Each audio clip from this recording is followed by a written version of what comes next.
आज पंडित जी बता रहे हैं मां लक्ष्मी को आप कैसे प्रसन्न करें। पंडित जी, कई बार कालचक्र में आपने श्री सूक्तम का जिक्र किया है, तो अगर देखा जाए तो कैसे करना चाहिए, किस विधि से करना चाहिए, एक बार फिर से हमारे दर्शकों को। जो लोग प्रातः काल सायंकाल श्री सूक्त का नित्य पाठ करते हैं जी श्रद्धा पूर्वक, तो श्री सूक्त में आनंद, चिकलीत, करदम ये सब लक्ष्मी के पुत्रों का नाम है। इसका पाठ करने मात्र से घर की दरिद्रता दूर हो जाती है जी। इस मंत्र से श्री यंत्र का अभिषेक करने पर अक्षय पुण्य की प्राप्ति होती है। इस मंत्र से गाय के घी से हवन करने से सब प्रकार की परेशानियों से मुक्ति मिल जाती है। ओम हिरण्यवर्णाम हरिणीं सुवर्णरजतस्रजां चंद्रां हिरण्मयीं लक्ष्मीं जातवेदो मयावह। ओम तामहयावह जातवेदो लक्ष्मीं मनवगामिनीं यस्या हिरण्यं बिन्देयं गामस्व पुरुषानहम् अश्वपूर्वां रथमध्यां हस्तिनाद प्रमोदिनीं श्रियं देवीं उपहवै श्रीरमां देवी जुगतां कांसो स्मितां हिरण्यप्रकारमाद्रां ज्वलन्तीं तृप्तां तर्पयन्तीं पद्मे स्थिते पद्मवर्णां तां होपहवै श्रियं चंद्राप्रभासां यस्या ज्वलन्तीं श्रियं देवलोक देवजुष्टामुदारां तां पद्मनीमीं शरणं प्रपद्ये। अलक्ष्मीर्मेनस्य तां त्वां वृणे आदित्यवर्णे तपसोऽधिजातो वनस्पतिस्थो वृक्षोऽथ बिल्वः तस्या फलानि तपसा नुदन्तु मायान्तराया स्वाह्या लक्ष्मी उपैतु मां देवसुखः कीर्तिश्च मण्या सह प्रादुर्भूतो सुरास्तेऽस्मिन् कृतमृद्धिं ददात्मे क्षुत्पिपासात् मनां ज्येष्ठां लक्ष्मीं नाशयाम्यहं भूतिं समृद्धिं च सर्वा निरुद्धमे गृहात् गन्धद्वारा धुराधरसां नित्यपुष्टां करीशनीं ईश्वरीश्वरभूतानां तामिहोपहवै श्रियं मनसः कामाकुतिं वाचिं सत्मसि मयि पशूनां ब्रूमन्यस्य मयि श्रीसहितां स कर्दमेन प्रजाभूता मयि सम्भव कर्दम श्रियं वासमे कुले मात्रं पद्ममालिनीं आपः सृजन्त स्निग्धानि चिक्लीत पस्मे गृहे नीचदेव मात्रं श्रियं वासमे कुले आद्रां पुष्करणीं पुष्टिं पिङ्गलां पद्ममालिनीं चन्द्रां हिरण्मयीं लक्ष्मीं जातवेदो मे आवह। आद्रायः कर्णीं यष्टिं सुवर्णां हें मालिनीं सूर्यां हिरण्मयीं लक्ष्मीं जातवेदो मे आवह। ओम तामहयावह जातवेदो लक्ष्मीं मनवगामिनीं यस्या हिरण्यं प्रभूतं गावो दासों सविन्देयं पुरुषाणां यः शुचि प्रेतो भूत्वा जुह्यादाजमनुहं सूक्तं पंचदशर्चं च श्रीकामं सततं जपेत।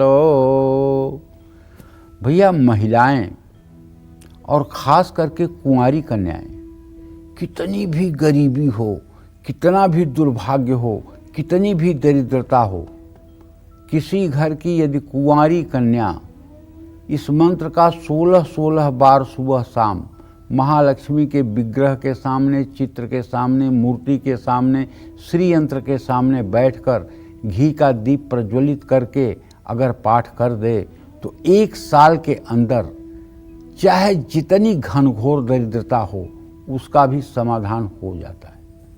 और जो महिलाएं इस मंत्र का 16-16 बार सुबह शाम पाठ करती हैं उनके घर में साक्षात महालक्ष्मी की कृपा महसूस होती है। जो महिलाएं दक्षिणावर्ती शंख में क्रमशः जल, दूध, गन्ने का रस, शहद, घी और दही क्रमशः बारी बारी से भरकर और दाहिने हाथ से श्री यंत्र पर अभिषेक करती हैं और श्री सूक्तम के मंत्रों को पढ़ती रहती हैं, अगर नहीं आता है तो YouTube पे उसको चला दें। और जो इस तरह से श्री यंत्र का अभिषेक दक्षिणावर्ती शंख से करती हैं और उसके बाद वस्त्र, गंधाक्षत, पुष्प, धूप, दीप, नैवेद्य से पूजन करती हैं, कपूर से आरती करती हैं, उनके घर में 24 घंटे लक्ष्मी साक्षात विराजमान रहती है। कभी उनके घर में अभाव नाम का कोई शब्द नहीं होता, कभी घर में बीमारियां नहीं होती, कभी घर में दुर्भाग्य नहीं उदय होता। बस तपस्या करने की बात है। आप तपस्या कितना कर सकते हैं? तप से ही आप देखिए ना, भगवान शिव समाधि में चले जाते हैं 80-80 हजार वर्ष तक। उन्हें समाधि में जाने की क्या जरूरत है? वो तो भगवान शिव हैं, तो वो क्यों तपस्या करते हैं? ब्रह्मा को देखिए तो 4 मुंह है, आंखें बंद करके जब देखिए तो माला जपते रहते हैं, वो किसका फिर ध्यान करते हैं? भगवान विष्णु 4 महीने के लिए शयन में चले जाते हैं। तो कहने का मतलब सभी अगर देवता तपस्या करते हैं तो हम मनुष्य की क्या औकात है कि बिना तपस्या किए हमें सुख, हमें लक्ष्य की प्राप्ति हो जाएगी। हमें भी करना चाहिए। कहने का मतलब यह है कि अगर हमारे चिंतन में भगवान का हर समय चिंतन चलता रहे या यथासंभव भगवान का चिंतन चलता रहे तो हमारा जीवन आसान हो सकता है। जय मां विंध्यवासिनी। तो साल 2026 में मां लक्ष्मी को प्रसन्न करने के लिए कौन से नक्षत्र में आपको मां लक्ष्मी की साधना करनी चाहिए, ये जान लेते हैं। बताएं पढ़िए।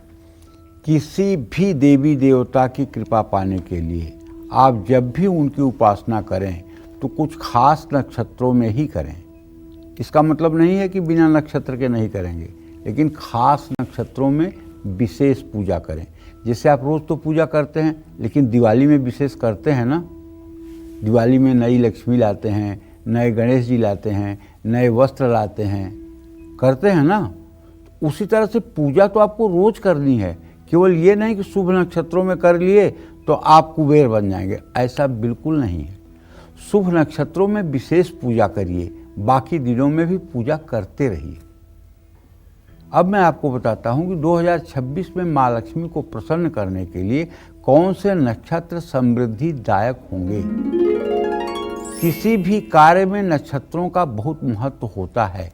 ऐसे में अश्विनी, रोहिणी, मृगशिरा, पुनर्वसु, पुष्य, मघा, पूर्वा फाल्गुनी, स्वाति, अनुराधा, मूल, पूर्वाषाढ़, उत्तराषाढ़, शतभिषा, पूर्व भाद्रपद, उत्तर भाद्रपद और रेवती नक्षत्र लक्ष्मी साधना और अन्य साधनाओं के लिए शुभ नक्षत्र है। इसमें कोई दो राय नहीं है। जय मां विंध्यवासिनी। तो लक्ष्मी साधना से जुड़ी और भी खास और जरूरी जानकारी आपको पंडित जी आगे भी बताएंगे, जिससे आपको साल 2026 में कभी भी पैसों की कमी नहीं होगी और मां लक्ष्मी हमेशा आपके साथ रहेंगे। फिलहाल वक्त हो गया एक छोटे से ब्रेक का। आप बने रहिए हमारे साथ और देखते रहिए कालचक्र।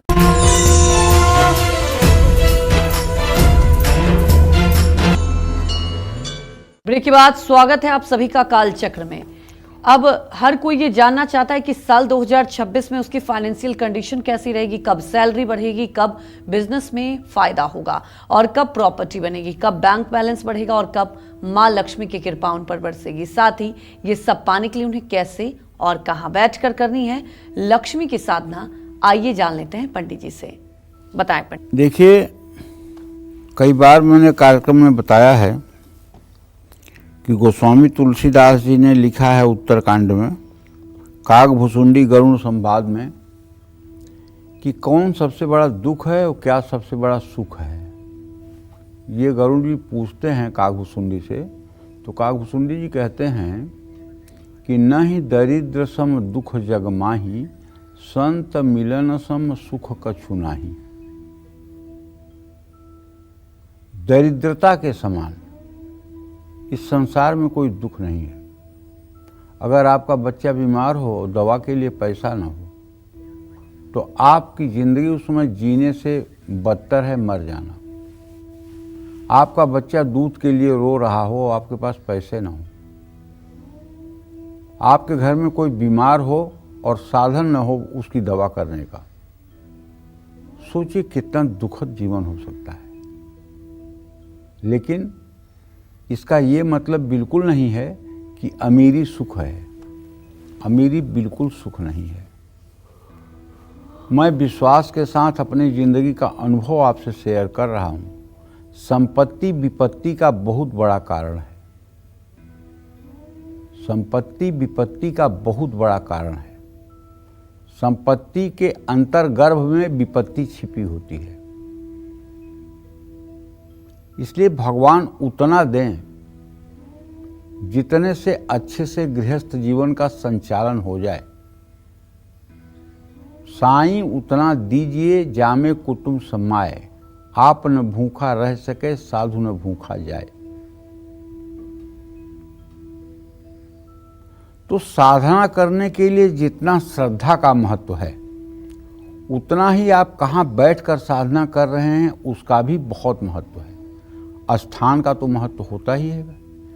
ऐसे में माँ लक्ष्मी की साधना करने का सबसे उत्तम स्थान क्या होना चाहिए, ये मैं आपको बताना चाहता हूँ। लक्ष्मी साधना के लिए स्थान का भी विशेष महत्व है। गौशाला,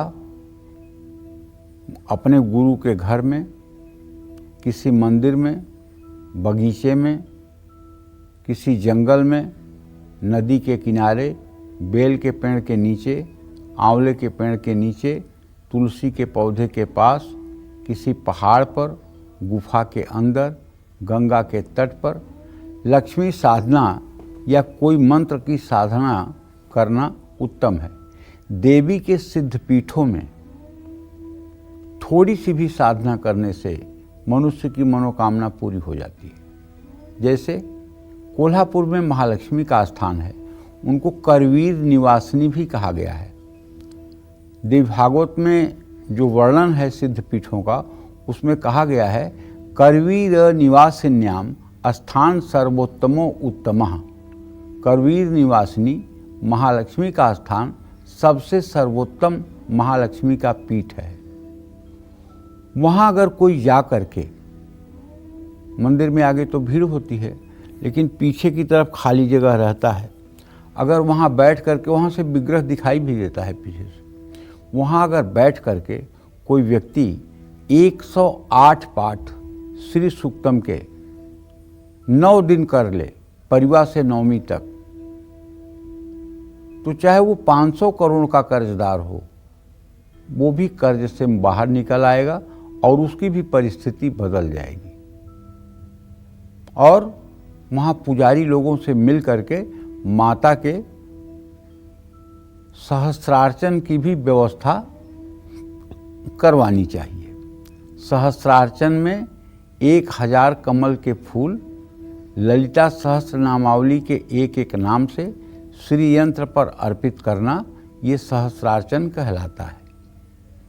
अगर कमल के फूल की व्यवस्था नहीं है तो कमल गट्टे के दाने, रोली, गुलाब की पंखुड़ियाँ और चावल, ये चारों चीज़ मिला करके ललिता सहस्रनामावली से उस परिसर में अगर आप महालक्ष्मी का सहस्रार्चन कर रहे हैं तो आपका कोई भी कठिन से कठिन लक्ष्य, जिसमें धर्म को ठेस नहीं पहुंच रहा हो, ऐसा कोई भी कार्य आपका जरूर पूरा होगा, इसमें कोई दो राय नहीं है। हमारे पिताजी कहा करते थे कि सुरेश, अगर कोल्हापुर एक बार कोई चला जाए तो उसका 7 जन्म 7 पीढ़ियों तक कोई दरिद्र उस घर में नहीं पैदा होता। लेकिन बड़े दुख की बात है कि मैं उन्हें कोल्हापुर नहीं ले जा पाया और वो नहीं जा पाए। इच्छा उनकी बहुत थी लेकिन सामर्थ्य मेरी नहीं थी, क्योंकि वो तो केवल भजनानंदी थे।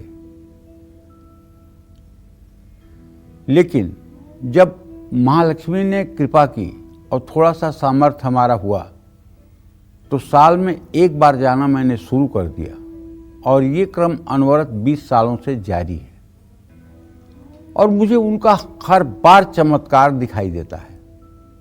जो लोग हमारे साथ गए हैं उन लोगों का भी जीवन बहुत तेजी से बदला है।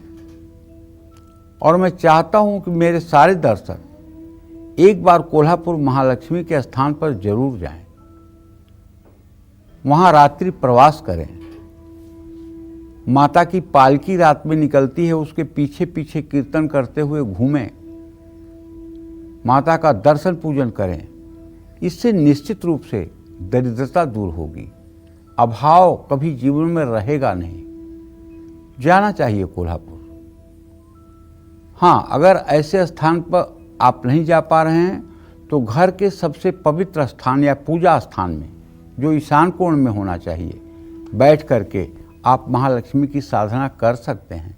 और आप जानते हैं, आदमी के शरीर में हर समय मलमूत्र बनता रहता है।